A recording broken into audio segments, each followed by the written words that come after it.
Alright folks, here we go. I'm going to make a new folder. I'm going to call it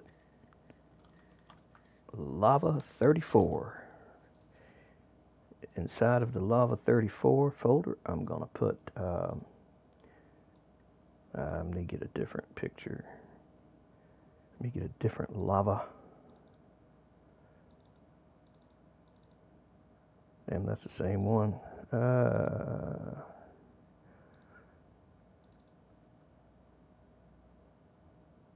You can get whatever picture you want. Oops. Levels.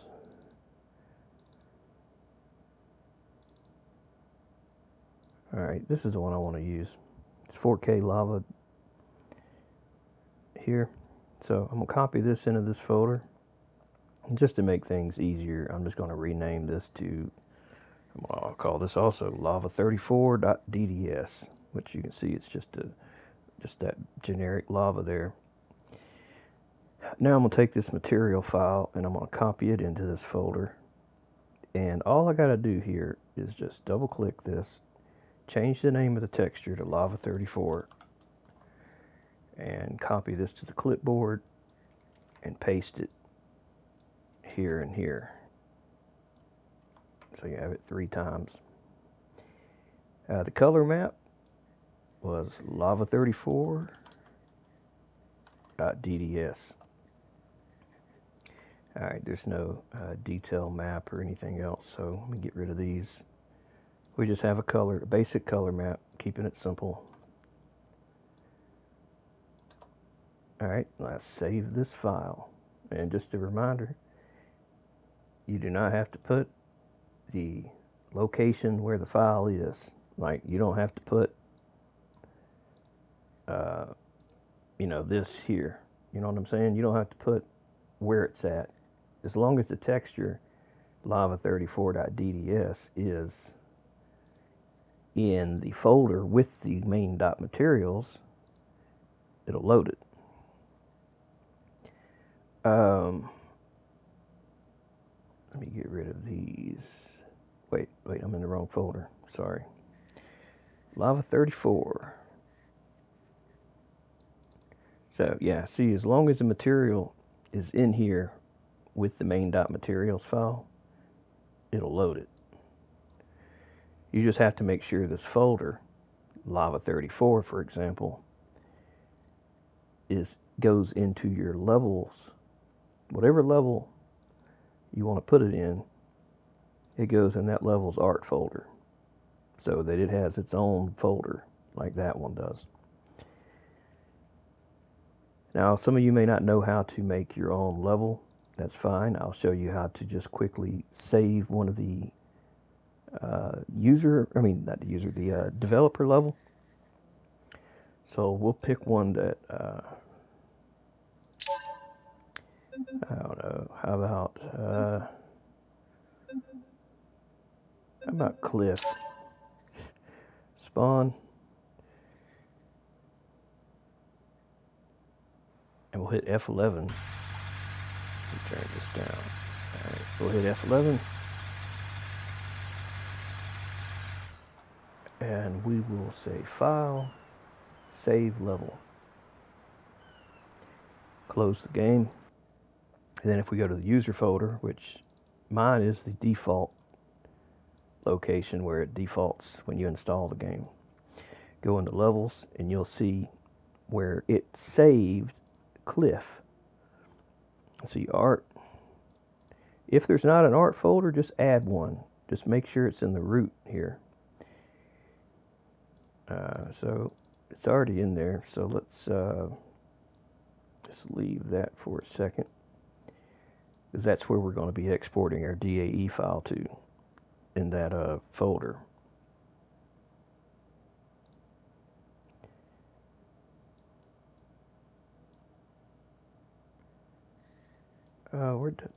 There it is. I'm just going to copy, or actually, let me just move this folder over to here.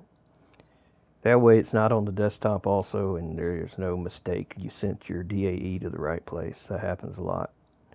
So it's just better to go ahead and just stick it in there, I guess. So now let's go into Blender. And this is something I made just a little while ago. I'm going to just start a new file. And we're going to start by deleting this box. We're going to get rid of this light and this camera. We're going to add 2 empty plain axes, or axes. I'm not sure what you call them. All right, one we're going to name, double click on it, and name it base 00, and the other one we're going to name it start 01. And just like you move an icon on your desktop, we're going to hold, except we're going to hold shift and left click and drag and drop that start into that base. All right, so now we're going to add a mesh plane. I'm going to hit S to scale it. Actually, you know what? Let me turn this back on. Only thing I don't like about these buttons, it doesn't always show you everything that's being pressed.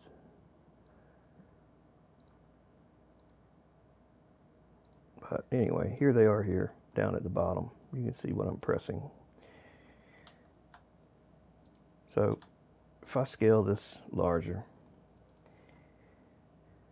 I'm going to now say add mesh. I'm sorry, damn it. I'm getting ahead of myself.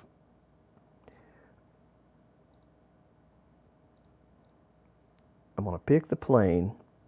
I'm going to click on this to add the material. Now, you remember that material that we just made in that here? Lava 34. Well, that is what we're putting here. Lava 34. Base color, click this, image, open, and let's navigate to that folder. Levels, cliff, art, lava 34, and there's our image we're going to use. I'm going to turn this on here, viewport shading, so we can see our texture. All right, now I'm going to go to edit mode by picking the object. I'm going to hit tab to get the edit mode, or you can change it here to edit mode. But what I want to do is subdivide it. So I'm going to say A to select all, face, edge, subdivide. And right here, I'm going to say, I don't know, 75 subdivisions. Now, I'm going to go to Sculpt Mode. Now, just to show you that you can do this, I'm just going to pick this elastic deform. I'm holding F to make my cursor larger. And what this will do is it'll drag this, basically stretch it, deform it, whatever. But I just want to make something other than just a basic box, you know, just something a little different.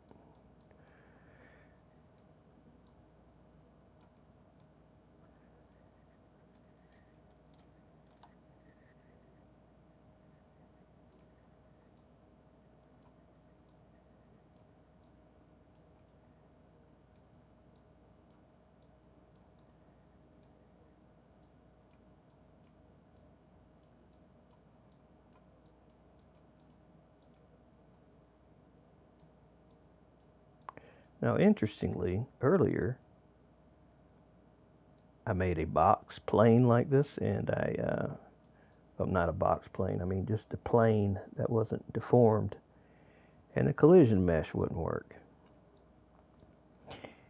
I can't understand that. But anyway, I'm just trying to just deform this just a little bit so that it's not just perfectly flat. It's got a little shape to it. Maybe a little bump here and there. All right, back to object mode. Now, I'm going to duplicate this with Shift D. But before I do that, I'm going to pick this viewport shading here so that it's black and white again without the texture. Object, shade smooth, Now, go to Vertex Paint, and just think of these colors here. You can pick RGB. White is absolutely everything. Will move the most it can move. Red, think of a tree trunk. How a tree trunk bends a little but not a lot. Blue, think of it as how leaves blow in the wind. And I believe it's green that is like leaves that blow in the wind but with a delay. So it's not a constant. It's like a, every now and then kind of thing.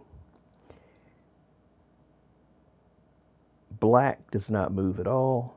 And of course you can mix colors. You can have any, mixture of two different ones or whatever. You can have, different shades and hues and things. But if you didn't want this to move at all by the wind, you would just paint it black. And it would not have any movement at all. Smooth vertex colors, or you can pick this blur here and run that over it. That'll help blend the gradient a little better. Now we're done in Vertex Paint. We're going to go back to object mode. Now you can turn the texture back on if you want. It doesn't matter. Now we're going to duplicate this with Shift D.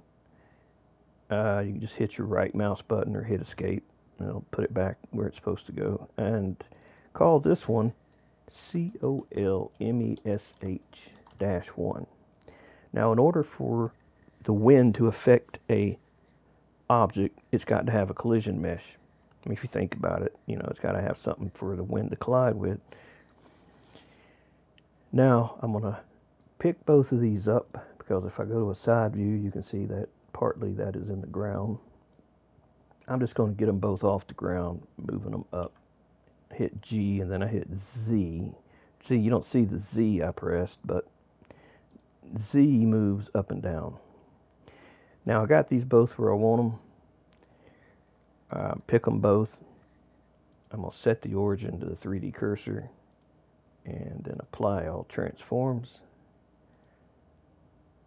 And now all I need to do is export this DAE into that folder that I put in the Cliff Art folder.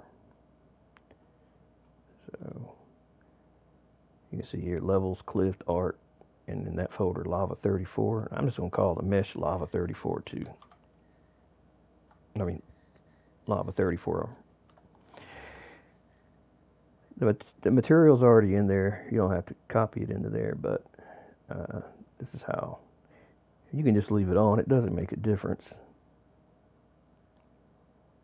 I mean, it'll add it if it's not in there, is what I'm saying.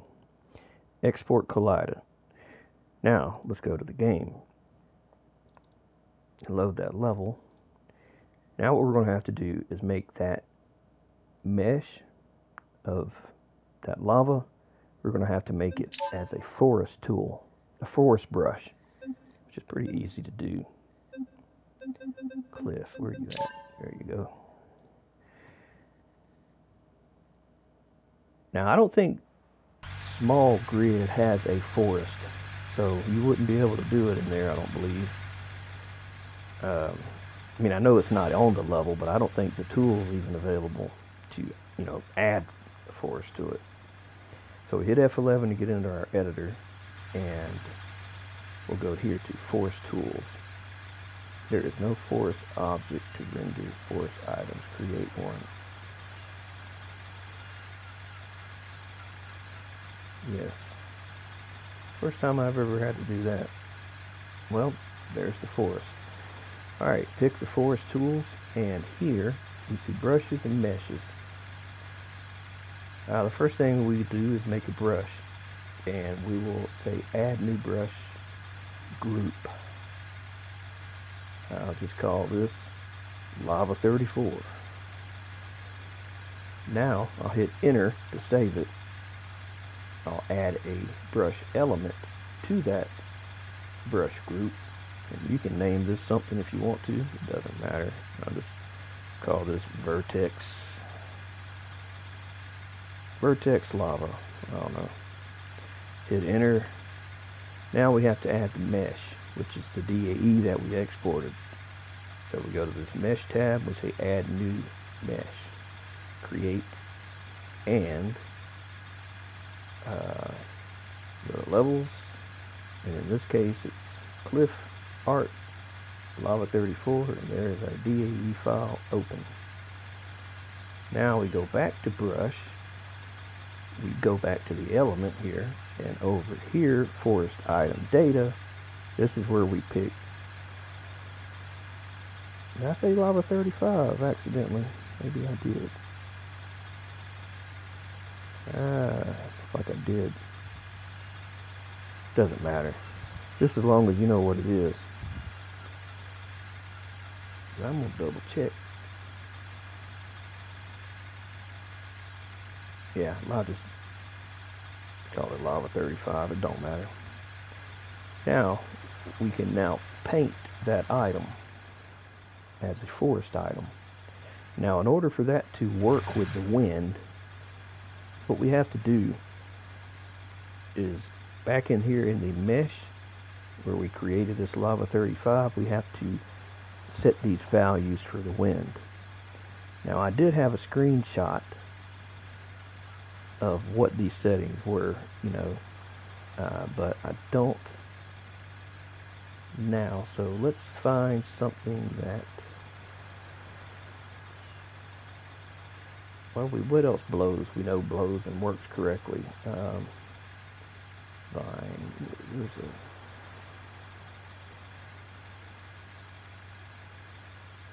trying to think what the name of the that little wind flag is called. I don't know what they call it in here. Let's just pick one of the trees that we know has wind, and look over here at the settings. Now I'm going to just quickly print that to my screen, and I'm just going to make a screenshot of it so I can have it to look at for reference.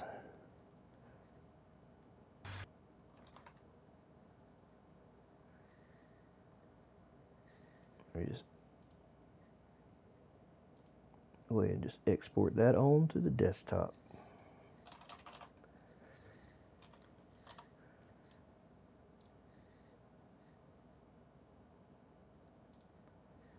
All right.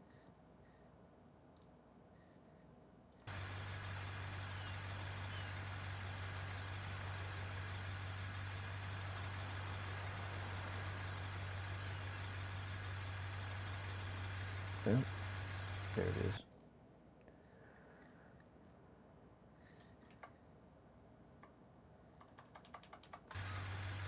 Alright, so them are the same damn values. Oh man, that's the same damn settings.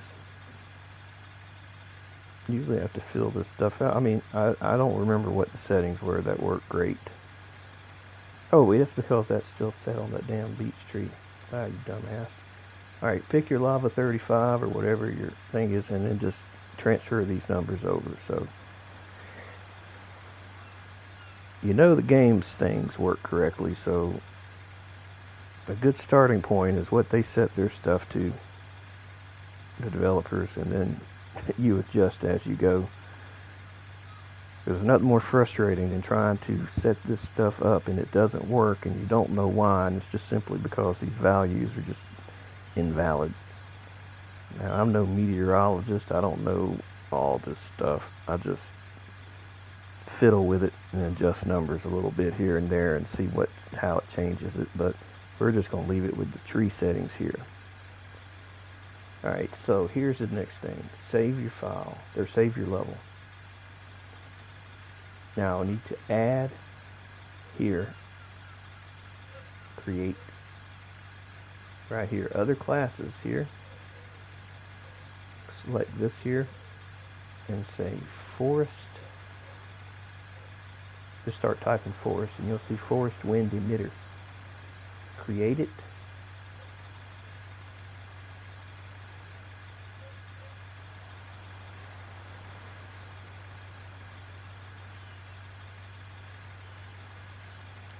I see my emitter.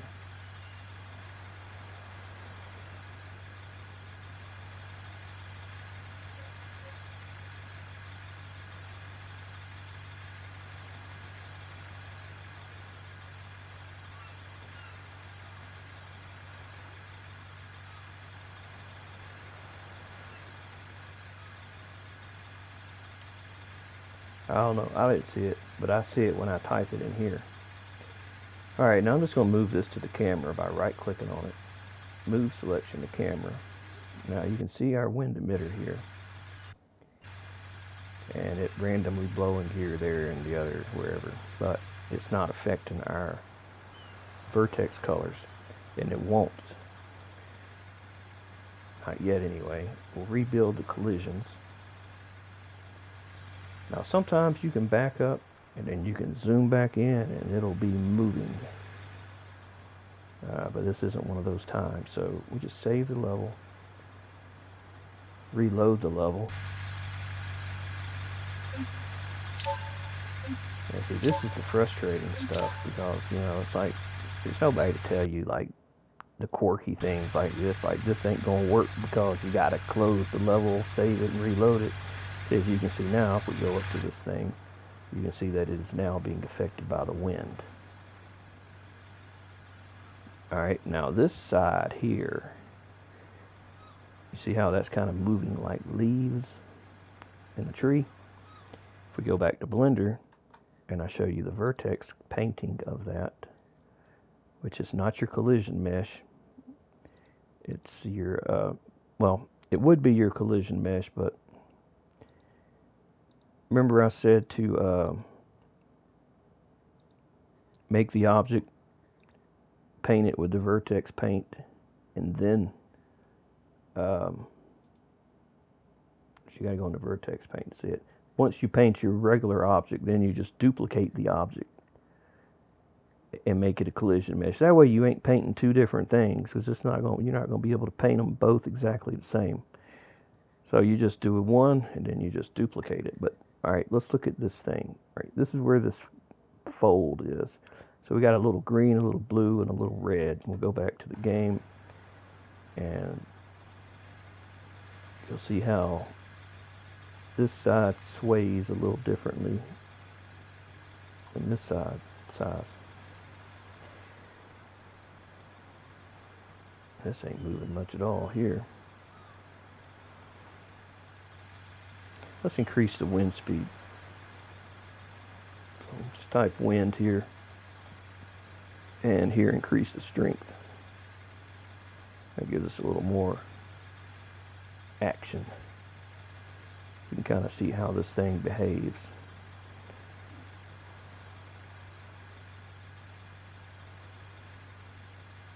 Remember we had 3 stripes.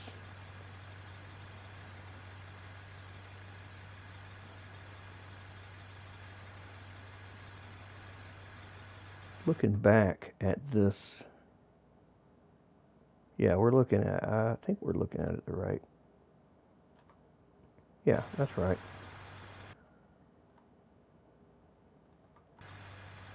Now the only bad thing about the wind emitter, when you back up that far away, you don't see it moving anymore.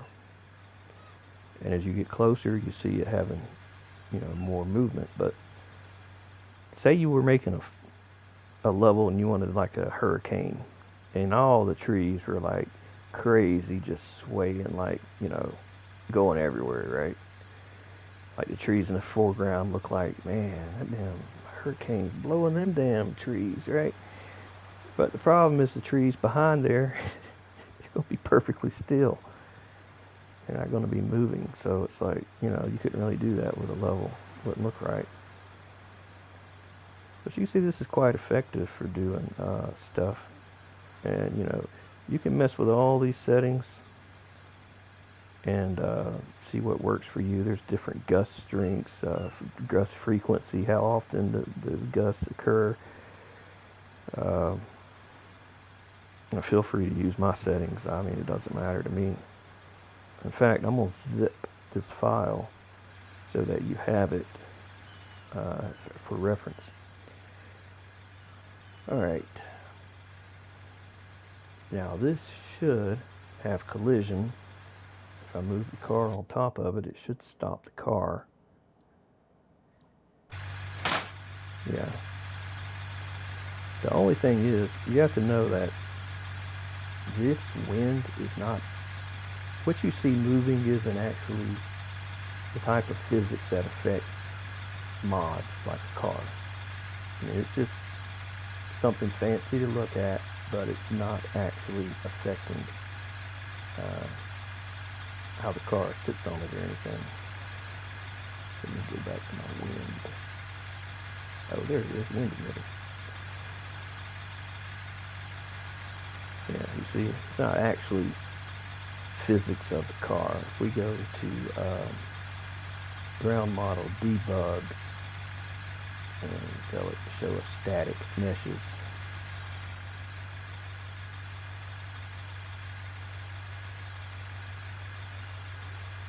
You see the collision mesh for the actual object. You can see here where the thing is blowing. It's not actually moving the collision mesh.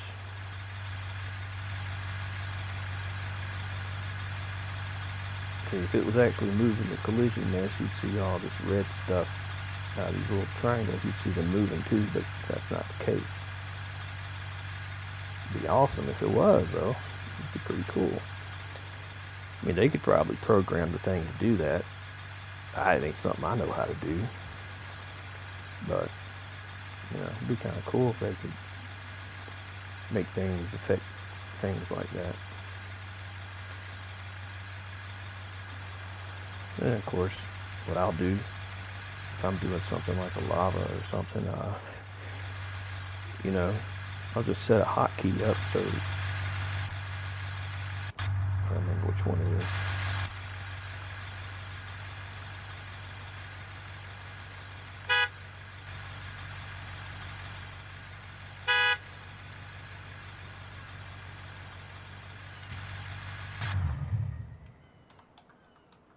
I don't think I reset everything.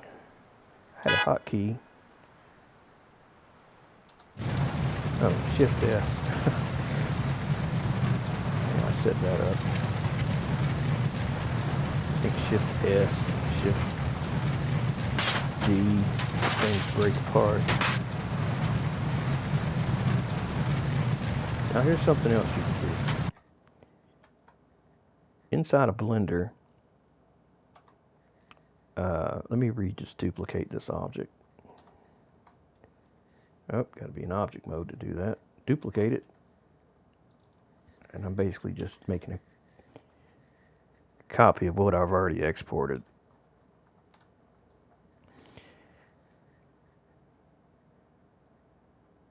And I just realized something.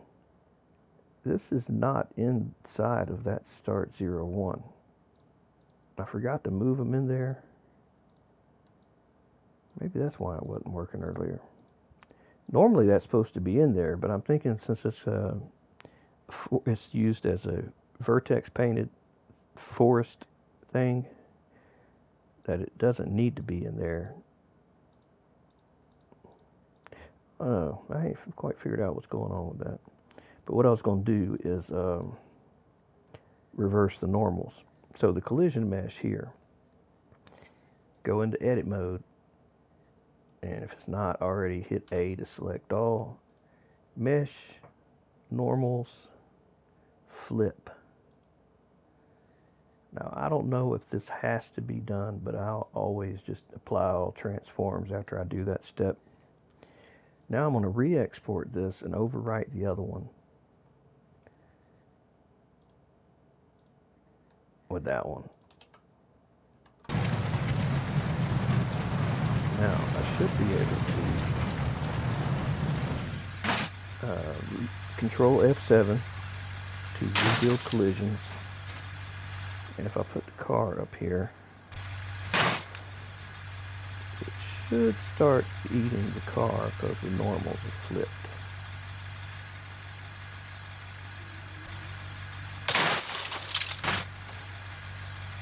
I mean, I know that works on track objects. It may not work on this particular kind of object.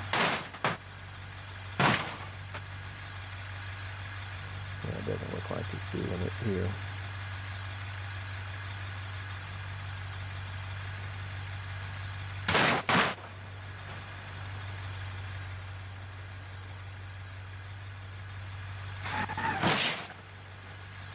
Usually if the normals are flipped, it may be because it's a plane. The object is a plane and not a actual box. That normals can't flip like that on a plane. So just forget that. Don't worry about that. Let's see. Next thing. Here's the next thing. Go into your inspector. Your material for your forest item here. Since we made this a forest item, we'll have to just type the texture up here to get it back. Lava 34. Alright, now here, animation properties. Let's just do a scroll animation. Now I knew that was going to happen, but regardless, we're going to save it, save the material, and it'll reload the level. This is another one of these quirky things that you never figure out what the hell is, why is it doing that? Why isn't my texture animating? Well, it's just one of them things, just gotta reload the level, and it does that. And when it reloads, you'll see that the texture is now moving also, like it was supposed to do the first time. Let me go back into here and type it in. See what I mean? Now the texture is also moving. Or you can have it rotating. You can have it doing a wave where it's like a back and forth kind of deal. I just got it sped up so you can see the amount of motion, frequencies, how fast, amplitude is the amount. But that's what a wave does. It's a back and forth, and you can have a back and forth for something that moves side to side or for something that rotates. If it's not on wave, it'll just continually scroll. But with wave, it's like a back and forth. Square is like a on-off kind of back and forth, but it's more like a on-off deal, And triangular scale, that is probably not going to work with this. But normally what that does is it zooms up the texture and then it zooms out the texture. Alright, let's turn this off. Let's just leave it here on there. Alright, so now we got a little bit more motion with our lava. You can add a glow to it, which you can't do in PBR 1.5, but you can in the old regular textures. Let's see what else. Let me think. I don't want to get too much into all the texture things you can do with this. I just kind of wanted to give you an idea what you could do with this forest and the wind. So back to forest. Here you can select an item. You can pick the item that you created as a forest brush item. And you can pick a little side here. You can hold shift and make duplicates.